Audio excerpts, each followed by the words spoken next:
What's that truck? It looks like a Ford Explorer, man. That's a Mazda? What is that? Now those are the typical responses I get of the Navajo. It was Moto Trend's Truck of the Year in '91. Mazda's first SUV? You didn't forget about it, did you?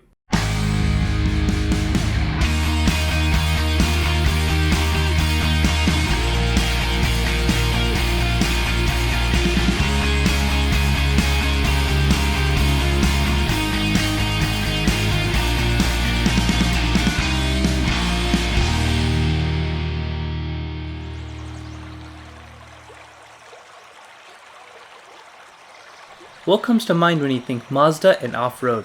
I used to think crossover, CX-5, CX-9. Not anymore.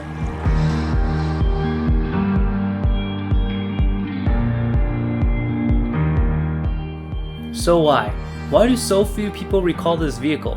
Maybe they just never heard of it. Mazda didn't sell too many of them. Production was only from 91 to 94. But people swear that they've seen this thing before. The body style is iconic.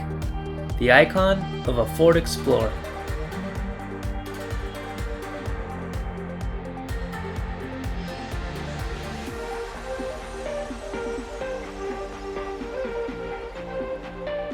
Ford Explorer, you keep bringing it up, Alan. And I keep bringing it up because it's the exact same vehicle.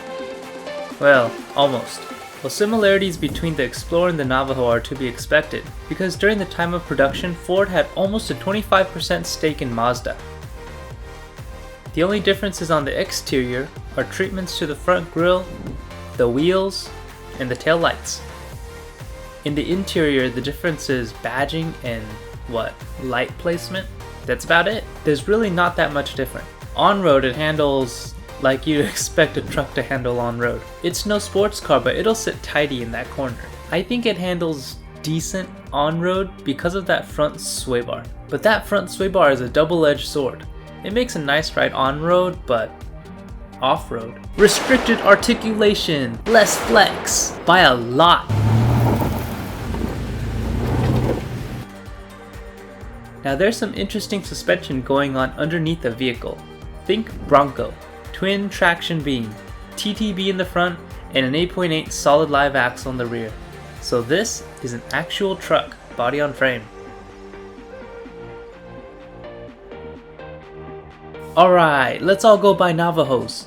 Ours is outfitted with 31-inch mud terrain tires, and that's it. Everything else is stock, and it's capable enough to take us overlanding easy terrain.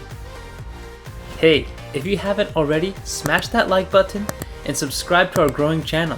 Show some love for the Navajo. Alright, let's not all buy Navajos. There are some major downsides to this truck. First, the low gear crawl ratio is pretty horrendous at around 20 something to 1. Second, when you get stuck, you're stuck. Nobody's gonna be pulling you out. Yeah, you can make do with traction boards and try to get out yourself, but do know that there are 0 recovery points and nowhere pretty to slap on a shackle. For the rear, you can just add a rear hitch receiver, be done with it.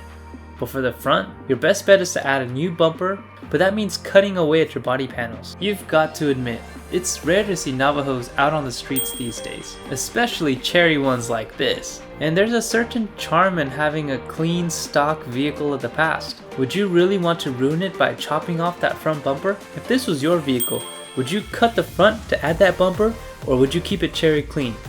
Let me know in the comments below. So now it comes to mind when you hear Mazda in off-road. Surprise someone with your newfound knowledge. The Mazda Navajo. Never forget.